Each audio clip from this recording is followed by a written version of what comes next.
IUI ఇంకా side effects లేకుండా ఇన్ఫెర్టిలిటీకి శాశ్వత పరిష్కారం హోమియో కేర్ ఇంటర్నేషనల్.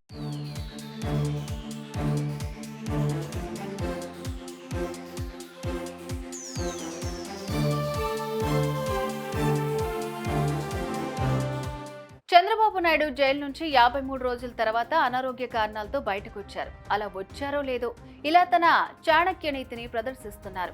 ఇప్పటి వరకు వరుస కేసులతో తనను ఇబ్బంది పెడుతున్న జగన్ కు రివర్స్ అటాక్ ప్రారంభించారు.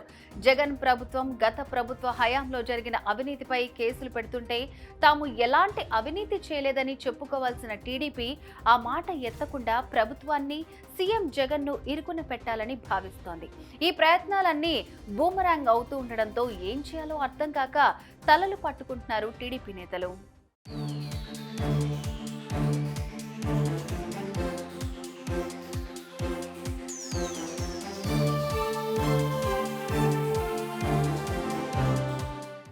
జగన్ ప్రభుత్వాన్ని ఇరుకుని పెట్టాలనే ఉద్దేశంతో ఇటీవల వ్యక్తిగతంగా ప్రభుత్వంపై కలిపి టీడీపీ ఆ పార్టీ అనుబంధ వ్యక్తులు వరుసగా 3 పిటిషన్లు కోర్టులో దాఖలు చేశారు. అసలు ఈ కేసులకు పిటిషన్ వేసిన వారికి ఎలాంటి సంబంధం లేదు. అయినా జగన్ ఎలాంటి డెవలప్మెంట్ చేయకుండా అడ్డుకోవటమే పరమావధిగా ఈ కేసులు దాఖలయ్యాయి.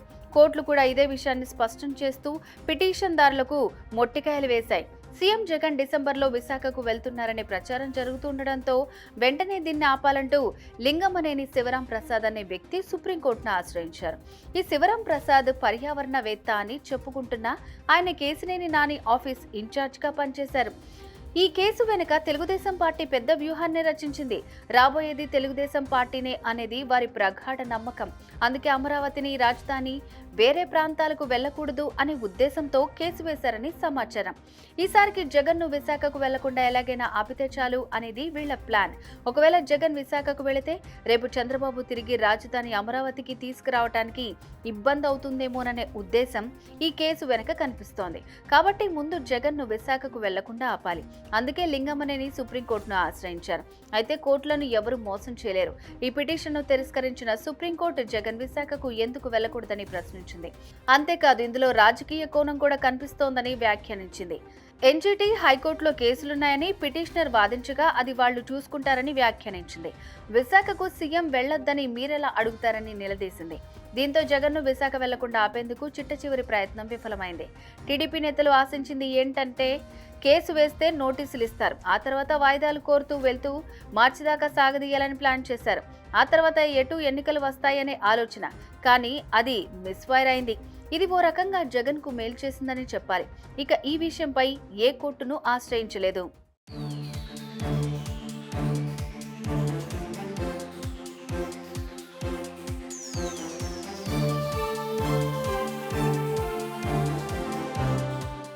ఇక స్కిల్ డెవలప్మెంట్ కేసులోనూ టీడీపీ రివర్స్ గేమ్ ప్రారంభించింది. బాబు బయటకు వస్తే ఆట ఆరంభిస్తారని టీడీపీ నేతలు చెప్తూ వచ్చారు. వారు చెప్పినట్లు బాబు ఆట మొదలుపెట్టారు. వైఎస్ఆర్ కాంగ్రెస్ ను ఇరకాటంలో పెట్టాలంటే అధికారుల మీద దర్యాప్తు కోరాలని వ్యూహం పన్నారు.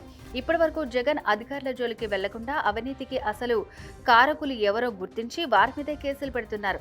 అదే అధికారుల మీద కేసు పెడితే దర్యాప్తుకు ఎవ్వరూ సహకరించరు. ఈ ఫామ్లను చంద్రబాబు అమలు చేస్తున్నారు.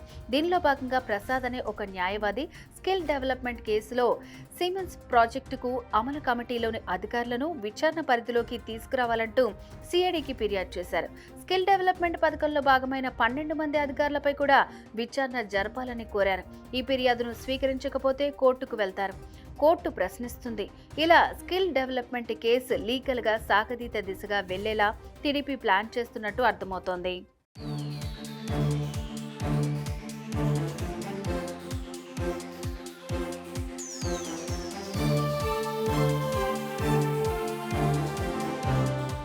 ఇక వైసీపీ రెబెల్ ఎంపీ రఘురామకృష్ణరాజుతో మరో గేమ్ ఆడిస్తోంది టీడీపీ.